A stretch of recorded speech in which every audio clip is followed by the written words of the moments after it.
The hype train has no brakes. It is official. And here we are. Murders of Karlov Manor. It's coming soon, and as a result, spoiler season has begun. So I'm going to go through a couple of the cards that were spoiled today. I'm not going to cover absolutely everything. Wizards is deciding to make a move with this particular spoiler season that I really appreciate, and they're actually peppering the commons and uncommons in throughout the spoilers. So as a result, there are a lot of like utility commons that are going to be good in draft that I don't really feel a need to highlight here necessarily.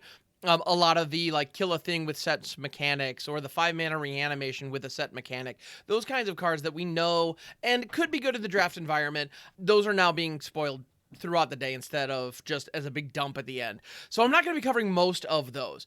Instead, I want to focus on cards that are going to be interesting from a commander perspective, as well as those that are interesting to standard players, because those are the two formats that I enjoy the most. Now, when I talk about standard, I am going to look at cards that might impact the meta, but I also want to talk about cards that'll be fun to brew around that maybe won't get completely embarrassed if you're going up against the top of the meta. Because I'm a janky brewer at heart. That's the part of the game I enjoy. So that's the lens that I'm going to be using going into these. So let's jump right on into it. And I want to start with cards that are featuring new mechanics from this set, because we've got a lot. There are going to be a lot of new things happening on boards, and we need to be aware of, well, what the heck those are. We're going to start off with a brand new enchantment type. So this is a new subtype for enchantments called Cases. And for this, I'm going to be looking at the Case of the Filched Falcon. So kind of a fun classic cinema reference there. So this is an enchantment for 1 blue, just a blue. When this case enters the battlefield, investigate, meaning that, well, it does exactly what it says. There's an effect when this particular one enters the battlefield. Then to solve this case, you have to control 3 or more artifacts. And then once it's solved, it gets an ability where you can pay 2 and a blue, sacrifice this case, put 4+1/+1 counters on target non-creature artifact. It becomes a 0/0 bird creature with flying in addition to its other types. Now you may be thinking, wait a minute, solved? What the heck is that? What that does, whenever you have a case on the battlefield, when you go to your end step, it checks if certain conditions are met. If they are, an ability is going to trigger. In the case of the Filched Falcon, or in the case of the Filched Falcon, I probably shouldn't have picked such a tongue twister on this one. If on your end step, if this case is unsolved, it checks, do you have 3 or more artifacts? If you do, an ability will trigger. Once that ability resolves, if you still have 3 or more artifacts, then this case flips from unsolved to solved, meaning that you figured it out, and that unlocks this other mode. It's kind of a level up effect. It's very similar to the classes in the Adventures in the Forgotten Realms, or like sagas. Now with the saga though, to get to the next level, you simply have to just proliferate or go to your next turn, In this case, you have to meet other requirements, and then it kind of levels up and gets additional stuff. Now, I call out that you need to have the conditions met at the beginning of the end step as well as after it resolves. So in this case, if we go to the end step, I have exactly 3 artifacts on the field. This ability triggers. My opponent can abrade one of those artifacts in response to this. Then, when this ability tries to resolve, it checks, is the condition still met? If the answer is no, this case does not get solved. So that's something to note. Be aware of that interaction in your play. There might be opportunities there. So that's Cases. I think this is going to be an interesting mechanic. I have a sneaking suspicion it's going to be similar to Battles in that there will be like 1, maybe 2 that see any kind of play, and the rest of them will be forgotten outside of Limited. That's my assumption. It'll be interesting to see what they do with this space, though, because, yeah, not bad. Next up, I want to talk about Collect Evidence. This is a another new mechanic, and the example card here is Axebane Ferox. This is a 4/4 for 2 green with Death Touch and Haste, and the new mechanic comes in the Ward. It has Ward Collect Evidence 4. So this is kind of an interesting one. The 4/4 with haste for 4 in green is something that we've seen before. It's very similar to the Uvenwald Oddity. That's the first card that comes to mind. And there isn't really a good place for that in the current standard. The fact that this thing has Death Touch gives it a lot more late game utility, because all of a sudden you can chip in for 4 damage that the opponent is really not going to want to block unless they have First Strike or Indestructible or something like that. So I like this card as far as giving green a little bit of punching power in kind of that mid to late game spot. That's pretty cool. So this thing might actually see play if a green aggro deck can step up. Also, the fact that it has Death Touch means it combines really nicely with bite spells and fight spells. So, the ward cost, collect evidence 4. In order to collect evidence, you need to exile cards from your graveyard with mana value equal to or greater than the number associated with collect evidence. So in order to target the Axebane Ferox, the person attempting to target it, unless it's you of course, the spell will get countered, ward style, unless they exile mana value 4 or more out of their graveyard. So if they're doing cantrippy things, maybe they have like 4 1-drops in there, they can exile those. Or, if the game is late, it is likely, unless Graveyard Hate has been a thing, that they'll have, 4 mana value. So that ward is much less effective later in the game.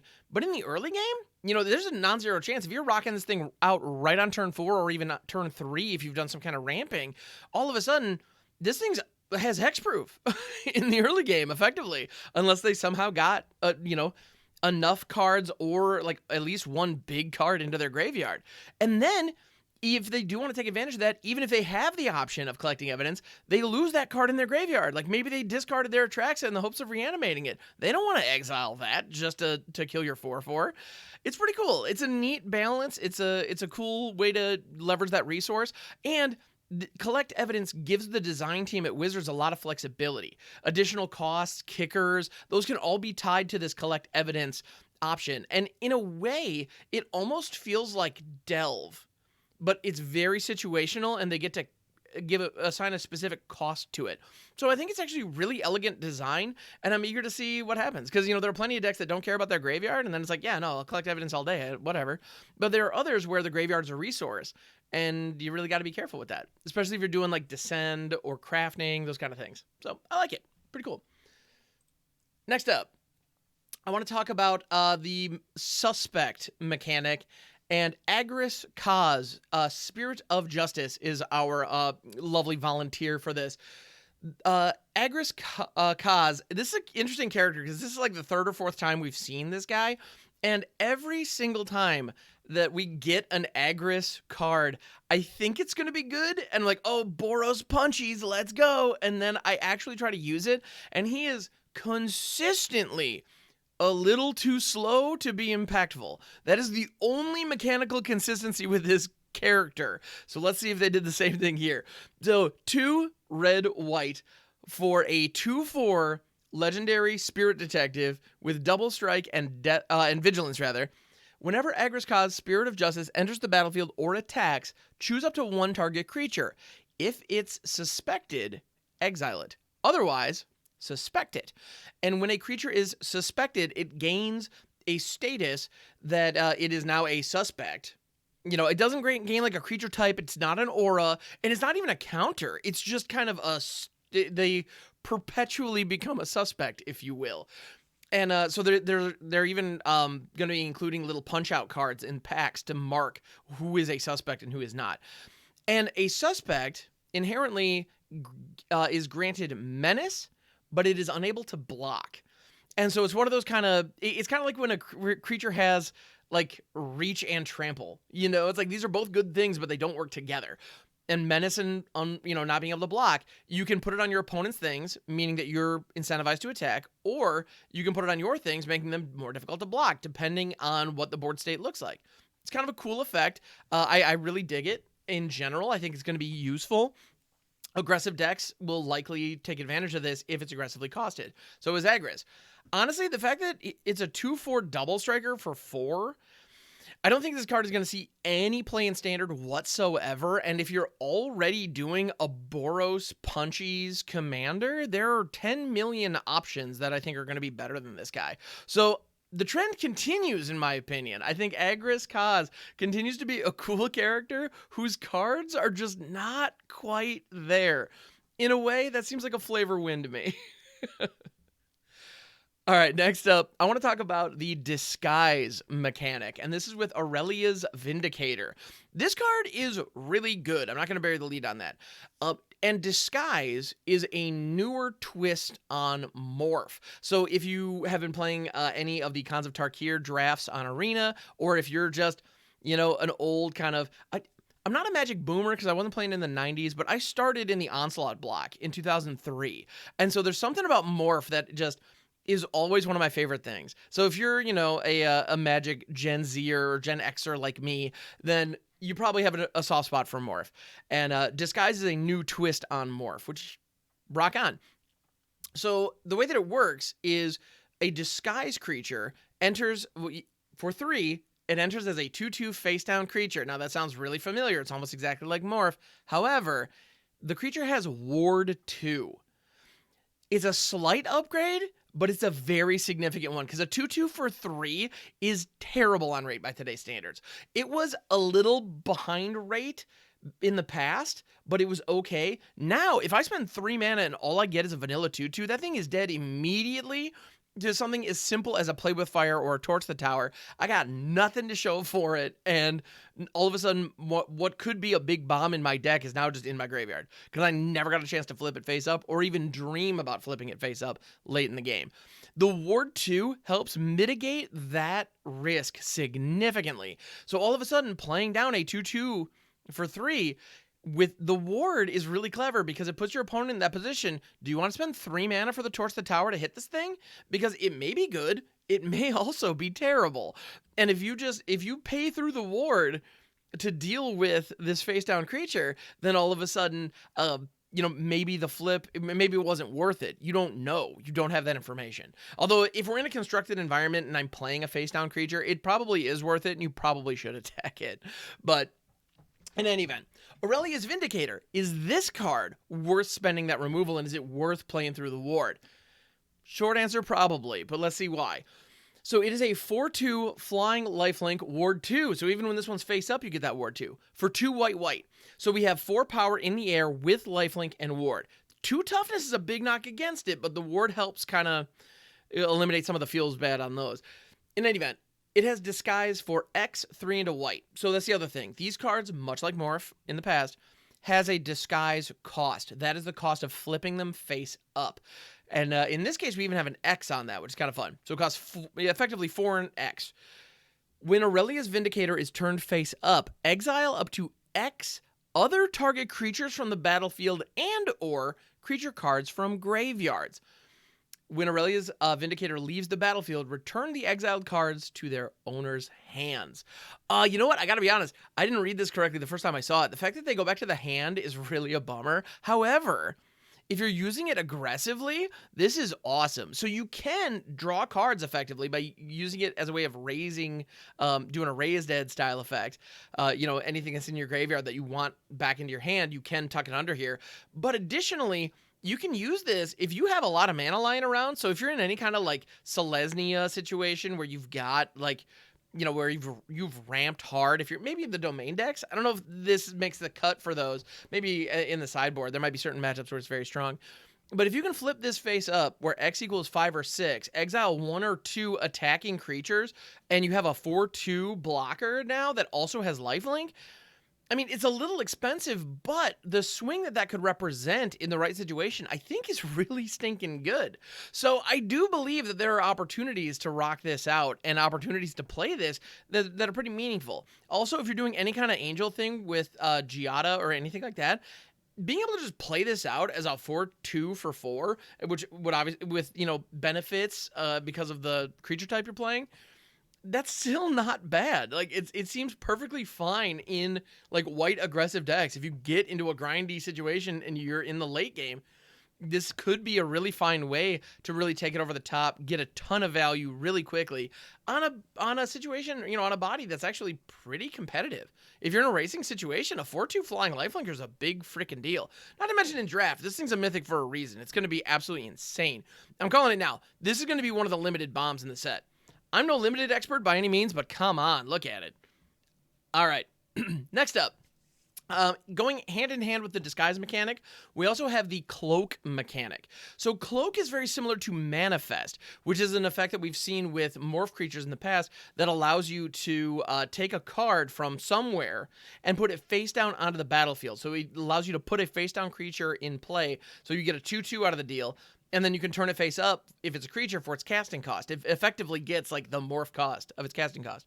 Disguise is effectively that. And so it does that, but when you cloak, or sorry, not disguise, cloak is effectively manifest, except it comes into play as a 2/2 with ward 2. It's effectively a disguised creature with the same situation. To turn it face up, if it's a creature, pay its mana cost. So the card that I want to look at here is Expose the Culprit. I think this is a really interesting design. It's an instant for 1 and a red. Choose one or both. You can just entwine it for free. Great. Turn target face down creature face up. So if you have any creature that like triggers when it gets turned face up, this does that. And all of this is compatible with old morph cards, by the way. So if you're interested in playing like a lot of these new tech pieces in like commander decks with morph, yes, you can do it. It's great. The other mode, exile any number of face-up creatures you control with disguise in a face-down pile. Shuffle that pile, then cloak them.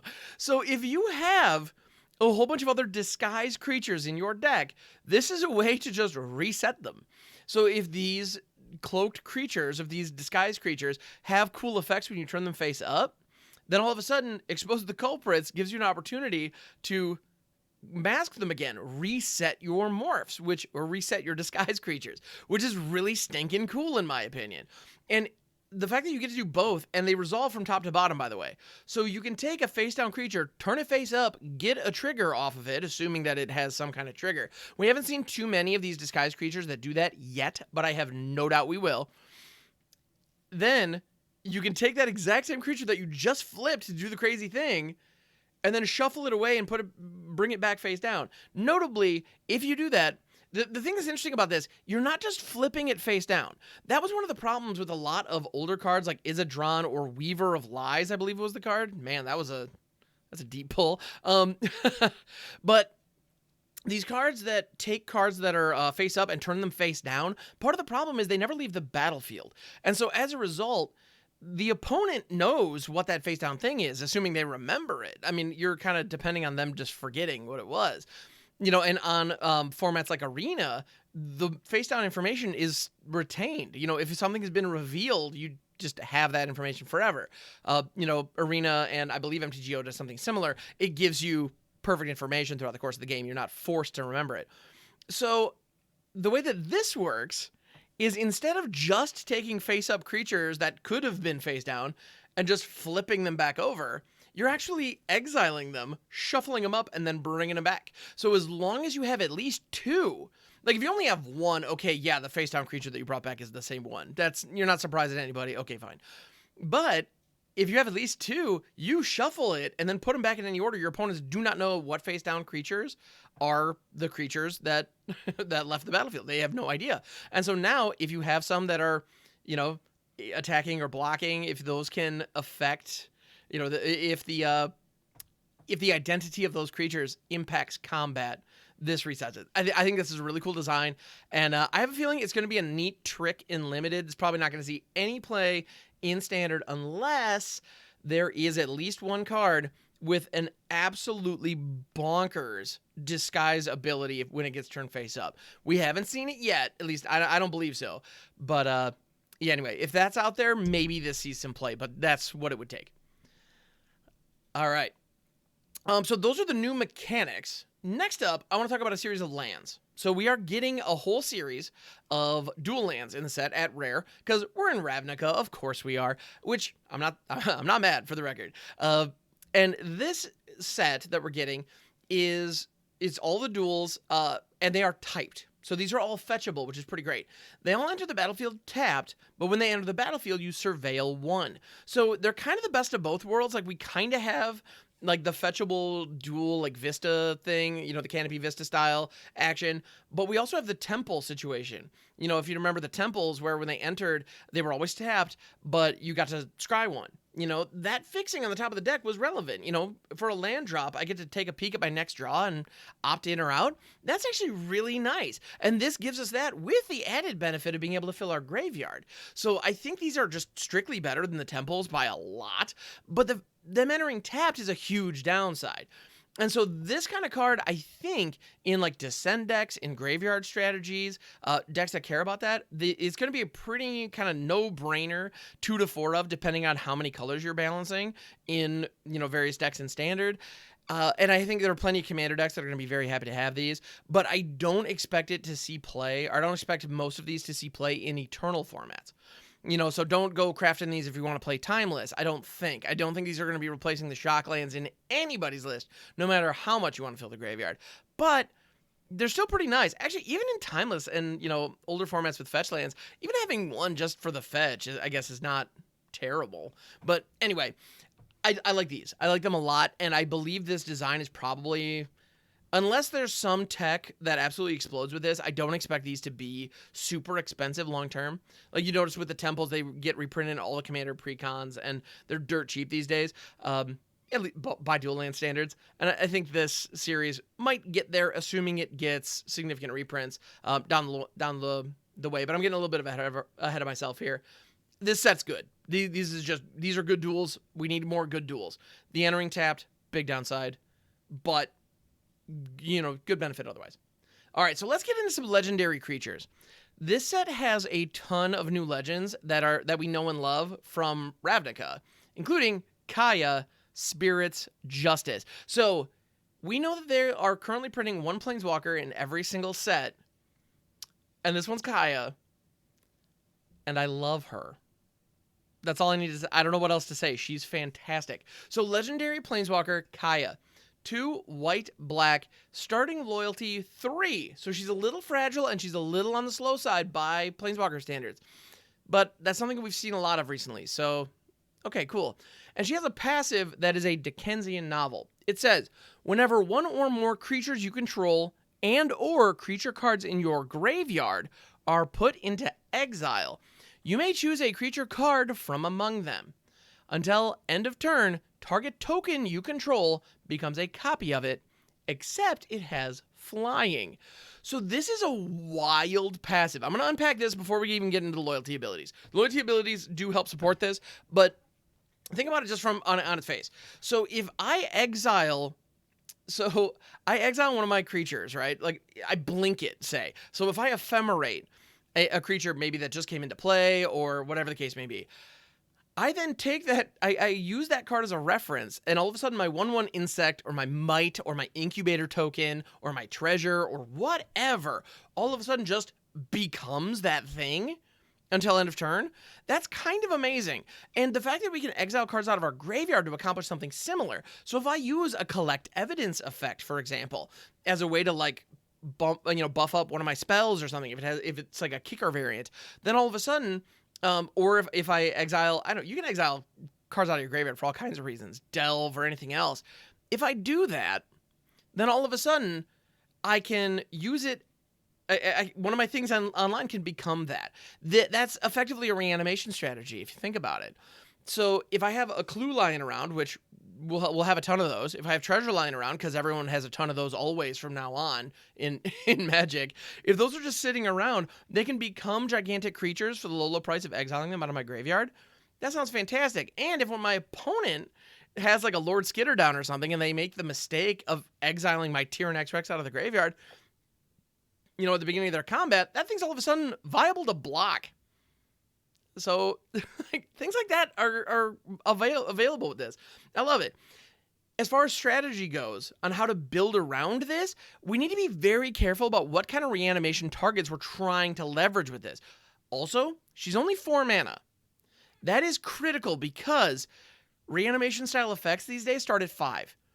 Zombify is not something that exists anymore. We didn't know how good we had it because creatures have become so much crazier when they get bigger that being able to reanimate them at 4 would just be way too fast, or it would have to come with gigantic downside, which is why Sheldred's Reconstruction blasts you so freaking hard when you use it. So in any event, this card, it doesn't bring the creature onto the battlefield. If you use this to reanimate an Atali or an Atraxa, you do not get the ETB. That is very important to know because the incubator token or the treasure or the clue that you are turning into the Atraxa was already on the battlefield. So you don't get the ETB. That is critical because all of the best reanimation targets in Standard right now all have ETBs. There are a couple of exceptions to that. There are a couple of options that we have access to, like Tyrannex Rex. But another one that I want to try with this is Rust Goliath. And if you don't remember this, I don't blame you. It was a pretty forgettable prototype creature from Brothers War. But it is a 10/10 reach trampler. And so all of a sudden, being able to take an incubator token that has +1/+1 counters on it, by the way. If you take an incubator token, turn it into a Rust Goliath, you're giving it base stats of a 10/10 trample. That could end a game very quickly with this. Heaven forbid you do it multiple times. Like, that could end the game on the spot. I love this. So honestly, I think that passive alone worth the price of admission. Loyalty abilities. Sorry, I've been gushing about this card for minutes. I haven't even touched on those. +2, surveil 2, then exile a card from a graveyard. You hate on your opponent's graveyard. You give yourself graveyard access. You give yourself the ability to exile a big reanimation target and just do the thing right away. On a +2, the result of the first turn, loyalty 5, great. +1, create a 1/1 white and black spirit creature token with flying. So if you don't have any creatures lying around, you can just make one. If you don't have any tokens, boom, fix that problem too. Phenomenal. Kaya knows what she wants. She's going to get it. I respect this. And then -2, exile target creature you control. For each other player, exile up to one target creature that player controls. So this is kind of a weird ultimate. You can do it right away. If you have a creature, you have to target it. Of note, if you don't have a creature, you can't activate this. You have to have a viable target of a creature you control. That is important. So I love that. At least I'm 90% confident that is how that works. If you don't have a viable target, you can't use it. You have to give something up. And because of that passive, it's kind of weird because losing your biggest thing would give it the opportunity to just kind of become one of the other things for the turn. So you still don't necessarily lose it if you have a token lying around, but it would then revert back to its token state at the end of the turn. So you will ultimately lose it, but you get it like a one-shot use of it. But in the meantime, especially in games of Commander, you're going to be able to exile multiple creatures that your opponents control as well. That's pretty sweet. So this card gives you a ton of utility.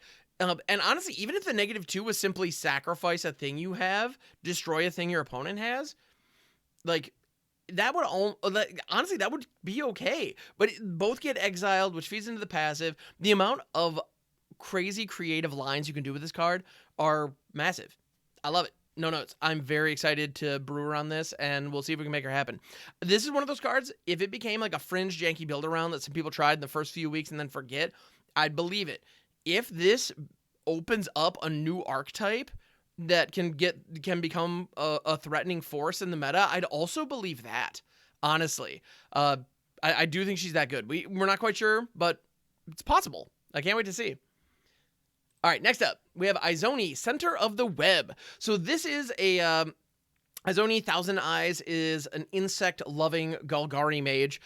And they are a 5/4 elf detective for 4 black-green with Menace.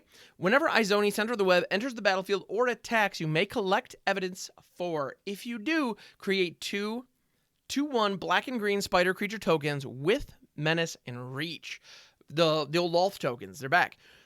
Sacrifice 4 tokens, surveil 2, then draw 2 cards, you gain 2 life. If you have tokens lying around, which we've previously established, we all will, that's pretty standard, then all of a sudden, being able to turn them into cards is just useful. Granted, sacrifice 4 of them, that's a steep cost, but surveil 2, draw 2, gain 2 life is a pretty big payoff. So, that can definitely be worth it. Especially if you have things that like to, with death triggers and the like. So in like Oni Cult Anvil style decks, maybe like a Jund Oni Cult deck could fit here. I don't know. There might be something there. But the fact that when you enter the battlefield or attack, you have to collect evidence 4. You have to be exiling cards out of your graveyard to take advantage of this. But you just rock out 2/1 black and green spiders every single turn effectively. So I think Izoni is a powerful card by an old standard. That's the thing about this.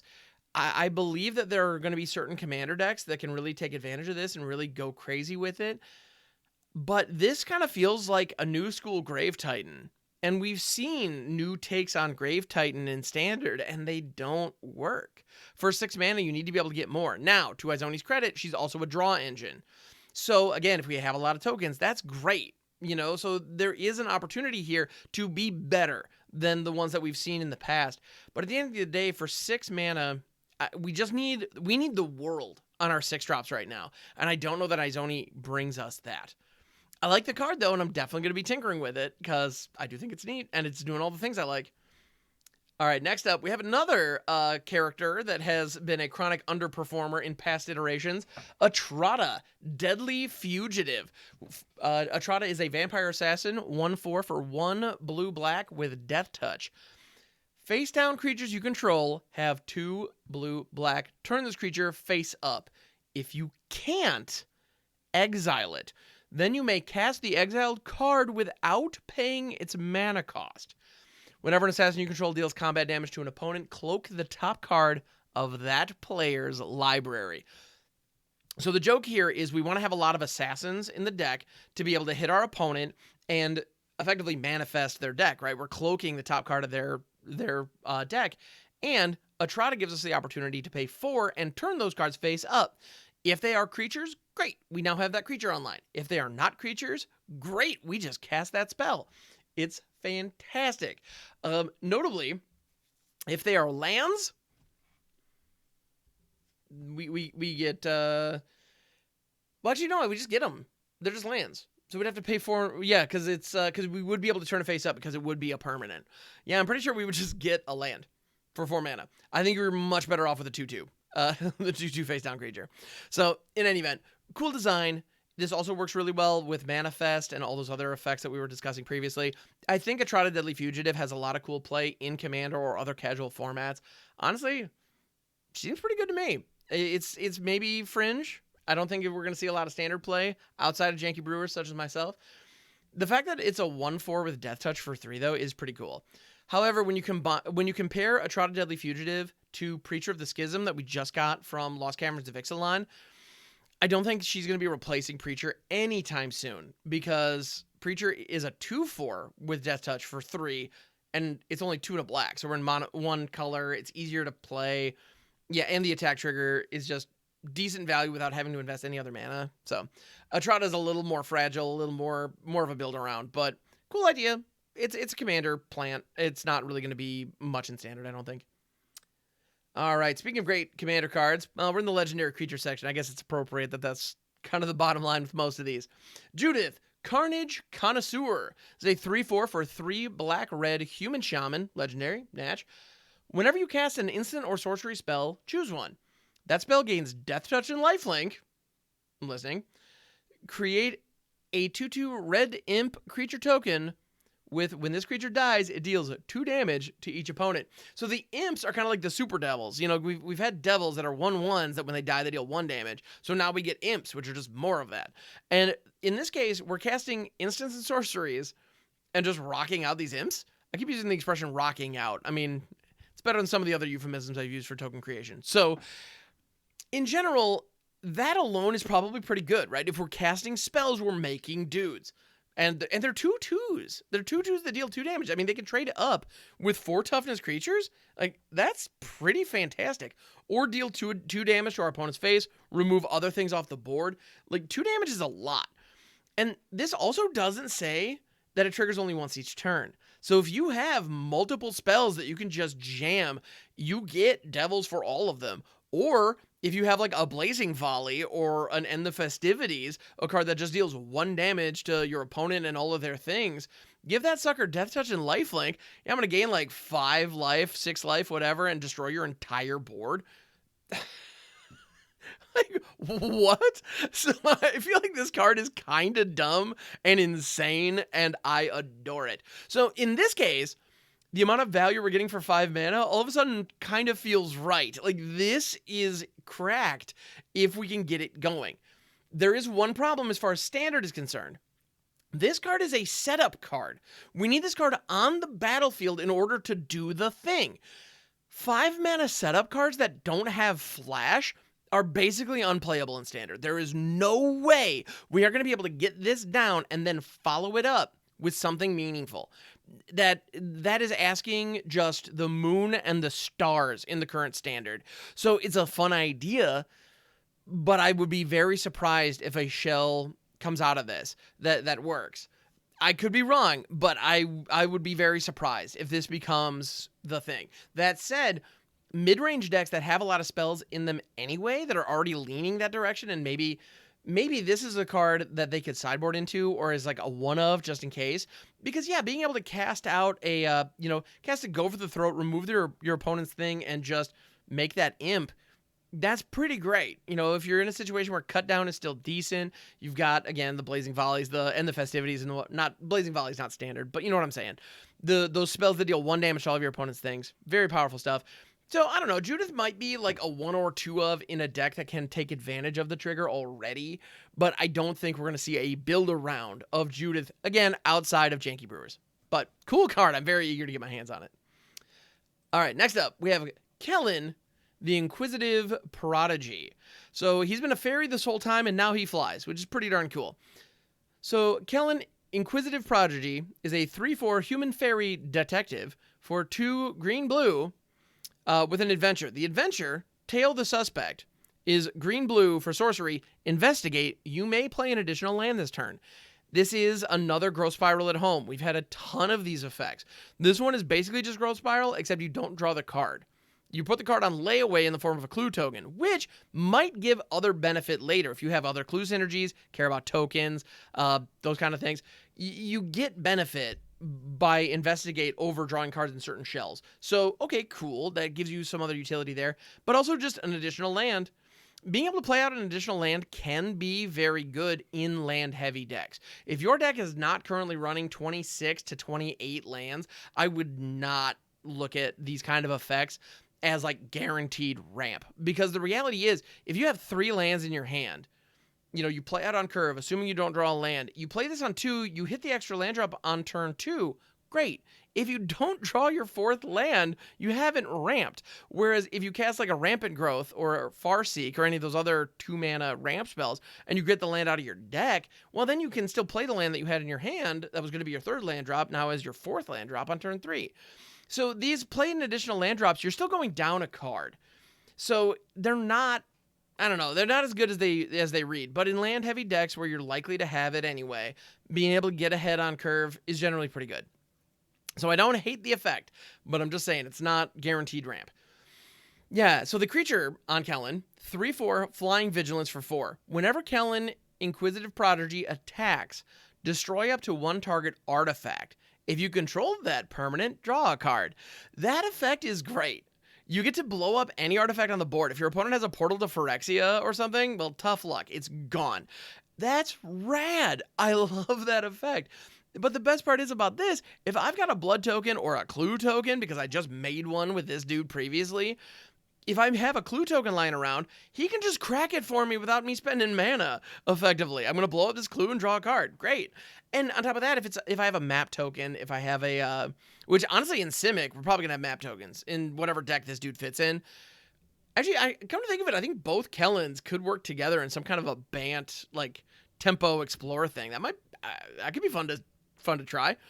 But in any event, this guy honestly is pretty darn solid, and 3/4 Flying Vigilance for 4 is not bad on rate. Those 2 keywords are carrying a lot of weight. So I like this guy. I think he's pretty solid. And obviously the joke is on 2, if you have enough lands to support it, on 2, you get the clue, you get the extra land. Turn 3, you play Kellen, and once he starts attacking, you crack the clue with no mana investment. Life is good. And you're in a position to ramp up to a Goose Mother and just feel like $1 million. So yeah, no, I like this guy. I'm digging it. Next up, we have Krenko, Baron of Tin Street. Now, this character has had some of the most busted friggin' goblin cards ever printed. So how does this variant stack up? He's a 3/3 with haste for 2 and a red. Legendary creature goblin. Okay, off to a pretty good start. You can tap, sacrifice an artifact to put a +1/+1 counter on each goblin you control. Additionally, whenever an artifact is put into a graveyard from the battlefield, you may pay red. If you do, create a 1/1 red goblin creature token. It gains haste until end of turn. So if you're in a situation where you're sacrificing a lot of treasures or other Yeah, honestly, if you're sacrificing treasures, you could basically just turn treasures into 1/1 goblins, which flavorfully that kind of fits. Like, I sort of love that because if you pay them, they will fight for you.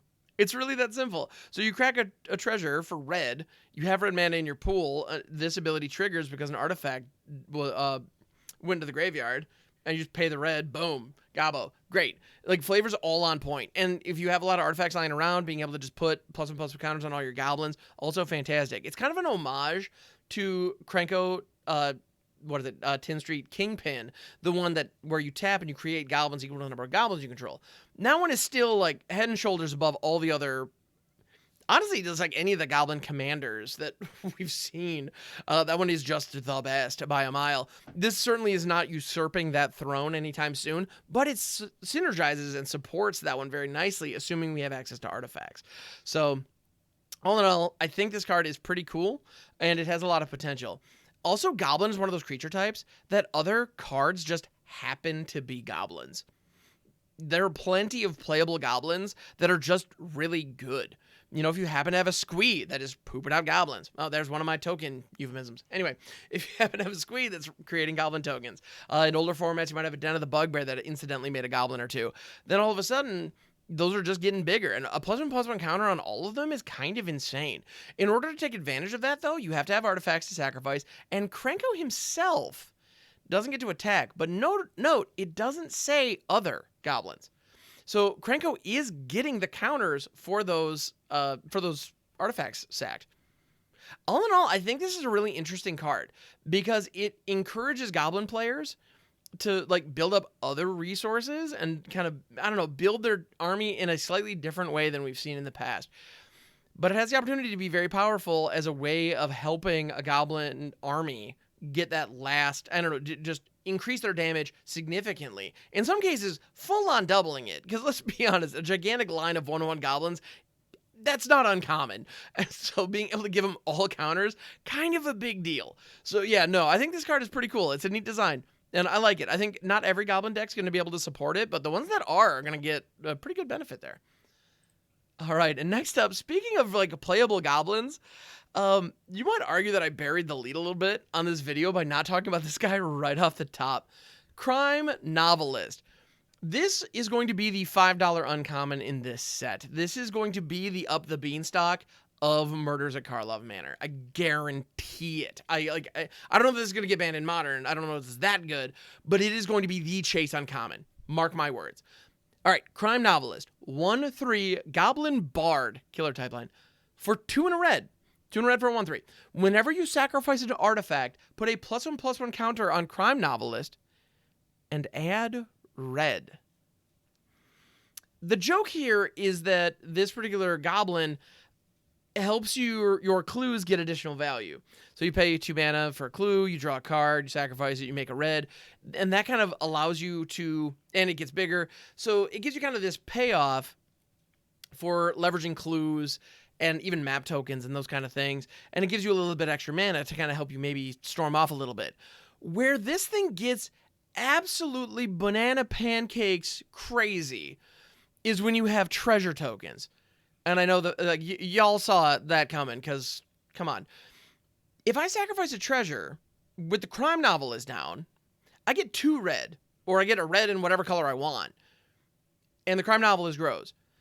If I then am able to cast a spell that can get me up on cards, this guy is going to continue making, continue generating mana for me to keep things moving. I mean, this Crime Novelist reminds me very much of Burgi, God of Storytelling. So Burgi, God of Storytelling is a card that every time you cast a spell, you get to add 1 red for 3. Goes infinite with Grinning Ignis and, a number of other kind of storm shells. Crime Novelist is doing something similar to that. So a newer player might look at this and not think it's too impressive, but I honestly think this guy has an opportunity somewhere. You add in cards like Big Score, even cards like Flick a Coin that are otherwise not great. They draw you a card, they create a treasure. That's huge in this kind of a situation. So there might be some flavor of crazy Storm deck in older standards, or in older formats rather, where you have cards like Strike It Rich or the the dwarf from Strixhaven that is capable, Stormkiln artist, that's creating treasures every time you cast a spell. Like, this guy's going to help you go up on mana no problem consistently. We're also in a standard where the 4-mana Orobrask is around, which does a Burgy impression. So we might be in a situation where we finally see this red spell-based kind of storm deck. It'll probably be Izzet, because it's always Izzet. But think about this. If I have a sleight of hand in my hand, I crack a treasure, create a blue. This guy nets me a red and grows. I use the blue to cast sleight of hand. Obviously, if I have a Stormkiln artist, it makes another treasure. Like, come on. That's like, and we draw a card. You can see how insane that gets so fast. So I do believe Crime Novelist is going to see some play. There are going to be crazy combos. Oh, the Vessel, the 4-mana blue card that reduces costs. Anyway, there are ways to get around this. We are going to see Izzet mages trying to create storm decks with this. I'm positive, and I wouldn't be surprised if it works. You know, in Commander or in older formats, this thing is going to be absolutely busted, and that's what's going to drive the price. And that's why I think this is going to be an expensive card, because there are going to be a ton of Commander players who are very eager to get their hands on this thing. Basically, if you have token generation, like if you have treasure generation, this thing is going to be insane. Not to mention what it does with Krenko. You know, because obviously Krenko is going to be benefiting from these things. You need Ren mana as artifacts are dying. The Novelist, like, these two are clearly designed to work together, which is why I paired them together, because I wanted to make sure that we lined them up. Because yeah, this thing's nuts. Also, just this little guy just pouring over the pages. I love that art. Yeah, Izzy absolutely crushed it. Yeah, there's a non-zero chance we're all going to be sick of this guy on the ladder here in a few weeks. All right.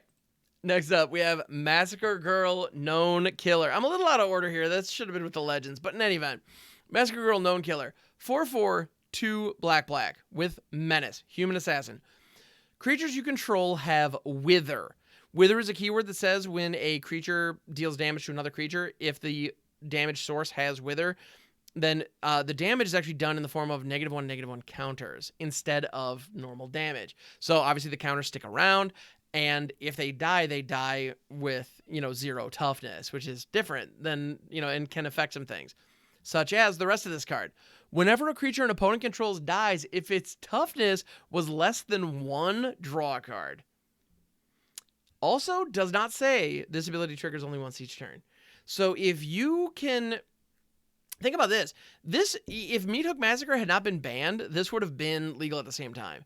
Meathook Massacre, your opponent's board, draw a card for every creature you kill. I mean, wow. And this is only a 4-drop. It's a 4/4 Menace for 4. This is already... I mean, the card is just good. It's good on rate. It being legendary is notable. It's a card draw engine. All your creatures have Wither, so when your creatures are dealing damage to your opponent's creatures and trading off in combat and the like, it's satisfying this trigger. Honestly, I love this. I just love this. It's really that simple. I think, Massacre Girl Known Killer is a phenomenal card. It's really just that simple. I mean, I wouldn't recommend building a whole commander deck around her necessarily, just because the build is pretty simple. She's just a good card draw engine, which, hey, if you have an idea for a mono black deck that you want to do and it involves combat, you might as well put her in the zone. It's probably going to pull less hate than the Turgid you were thinking about. So I'm not mad at it, and honestly, as a 4-drop, I do expect this to see some play in standard in mono black aggro lists. That's where I expect to see this. I'll be surprised if she doesn't show up there, honestly. So yeah, cool stuff. Yeah, honestly, just she's in the same spot as Sheoldred. I need to, acknowledge that. But if your Tenacious Underdog is trading up with, a Hulking Raptor, for example, and also drawing you a card, you're having a great day. Just having a great day. All right. Next up, well, we have another legend. In Tomic, Wielder of Law. This is a 2/4 Flying Vigilance human advisor for 1 white-black. And it has affinity for planeswalkers, meaning that its mana cost is reduced by 1 for each planeswalker you control. Whenever an opponent attacks with creatures, if 2 or more of those creatures are attacking you and or planeswalkers you control, that opponent loses 3 life and you draw a card. This is a beautiful little piece of, hate that just says, hey, don't touch me. In addition to being a 2/4 flying vigilance creature, so Tomek can block consistently. And then also, it's already just a good blocker, and it can get in for chip damage, so okay. But by punishing your opponents for attacking you, 3 life and a card is meaningful, and people will play around that. They're going to be, conscious of that. They're going to try to remove Tomek if they can before swinging at you. That'll happen pretty frequently. In Commander, this kind of effect is awesome because it means all of that chip damage that is going to be showing up in the first 4 or 5 turns before anybody can really deliver the shot that ends the game. A lot of that chip damage is just not coming at you because nobody wants to trigger this thing unless you're trying to get an ally at the table. So I love that. I think that's actually really stinking cool. The other thing that's of note is Affinity is back. So Affinity is one of those effects, one of those mechanics that on its face is not super busted necessarily, but it is, in almost every instance we've seen of it before, it has been. Okay, maybe that's a little hyperbolic, but in many, many, many situations, especially where it first showed up back in Mirrodin, it was absolutely cracked. Because it was always Affinity for artifacts, and it was often on colorless creatures or spells that were just free or incredibly cheap for how good their effect was. So, in any event, this particular one having Affinity for Planeswalkers is interesting. Also, it only has 1 generic in the cost, which is the only amount that can actually be reduced by Affinity. So in Standard, if you have a Planeswalker down, this this creature, which for 3 mana is actually kind of, it's a good creature. It kind of fits by today's standards, but it's not necessarily amazing. If you have a Planeswalker down, it now only costs 2. Which is good. That cost reduction is notable. And in decks like the Esper Legends deck, all of a sudden, this looks pretty good. If I happen to have a Wandering Emperor, I get a discount on this guy? Sweet. I'm not mad at that. That's a pretty cool effect. And 2/4 Flying Vigilance for 2 with, Rafine and everything else going on? Great. I think this card is absolutely rock solid in that kind of a shell. And so maybe there's a place for it there. Competition's pretty stiff, but who knows? It might fit. The other thing about this that I want to call out is for Commander. In Commander, if you are running a Planeswalker heavy deck, the Affinity matters for Commander tax. So if Tomek has already died once and you have 3 Planeswalkers down, it still only costs 2. Because the 2 extra that you have, tacked on does get reduced by Affinity. That's why I believe they went with Affinity here. Now, Planeswalkers aren't exactly the kind of permanent you have a lot of, but as a result, this card encourages you to build an Orzhov Super Friends deck, which is kind of weird, kind of different, and honestly, I kind of like it. That's a fun challenge. In these colors, you get access to all the Gideons, you get access to the Lilianas, you get access to the Kayas. You got some options. There are some cool Planeswalkers that you can build a deck around that could really tangle. You don't get a lot of the Proliferate synergies, the Deep Glow Skates and whatnot that a lot of the other Planeswalker, the 5-color Super Friends decks that you see out there. You don't get a lot of that. Also all the stuff that was in the Commodore Guff deck, only some of it translates here. So, at the end of the day, you got to be creative in how you build it. But if you are creative, you could actually create a pretty powerful deck in these colors that I think would be pretty neat to see. So this is a cool design. I love it that it's competitive and could make a spot in Standard or make a splash in Standard. But I also really appreciate that it also. Oh, another thought: Invasion of Gobakhan or other taxing style effects. The Affinity can help pay those too. So all of a sudden, if your opponent hits you with an Invasion of Gobakhan, exiles Tomek, if you happen to have Planeswalkers down, this can help you with that too. So, yeah, I feel like it's competitively costed for Standard while also being a cool build around for Commander. Just awesome design. I dig this card. All right, and the last one that I want to talk about today, you probably know this card. It is an old staple as of the last trip to Ravnica. So I'm not going to go into too much detail about it. I just need to say, yeah, Assassin's Trophy's back, baby. Woo! I am so stoked. And not only because I now get to say the words ass trophy when I'm playing Standard, but don't get me wrong, I am looking forward to that. I am an overgrown child on my streams, and that needs to be abundantly clear. But the ass trophy's back. I'm so stoked. It's an instant for black, green. Destroy target permanent an opponent controls. Its controller may search their library for a basic land card, put it onto the battlefield, then shuffle. So you can't use it to ramp yourself, but honestly, this is 2 mana, blow up your Atraxa, blow up your Leyline Binding, blow up your Virtue of Persistence, blow up your Portal to Phyrexia. Whatever you got, I'm blowing it up. You get a land, but you don't want land. You want your Leyline Binding. You know? It's great. I love this card. I think it's absolutely fantastic. Instant speed, 2 mana. Additionally, the original printing on this, I don't exactly know kind of what we were looking at with it. It's a beautiful piece of art, but it shows kind of this statue being overrun and like corroded, which I'm assuming if I knew the story, it would probably make a lot more sense. But in this case, it was just it was a beautiful piece of art that is, you know, associated with a powerful card that I like. So, okay, cool. But I didn't really understand like who's the assassin, what's the trophy. But this one, the new art shows a dead body with that it was clearly killed like on the street, and it has an emblem in its chest that's glowing like a magical symbol in the chest, and there are these like vines growing around it in a pattern that clearly indicates a calling card of a murderer, an assassin's trophy. This is the reward for a job well done, and this is them kind of showing off as a way of, you know, their little victory lap because they got the guy. I love that. I think that is like flavorfully, this is a slam dunk home run, and it's an incredibly powerful piece of removal that Standard can afford right now. You know, we have this extended rotation, and as a result, we have a lot of very powerful cards still legal in the format. Having very powerful answers to step up and deal with them, I think, is necessary, and Wizards does too. So we're getting stuff like this. I love it. A+, no notes. So thank you so much for checking out this video. It was a long one. Recently, I've been trying to do more like heavily edited videos. This one I know is going to be a bit of a ramble because I'm trying to get it up quickly. So thank you so much for understanding. Thank you for being with me on this journey. If you enjoyed this, please like and subscribe. And if you made it this far, holy cow, because we're an hour in, you are the best. I appreciate you. I also stream over on Twitch, twitch.tv/hamhawks42. I'm over there Monday through Friday in the mornings doing long form chats like this.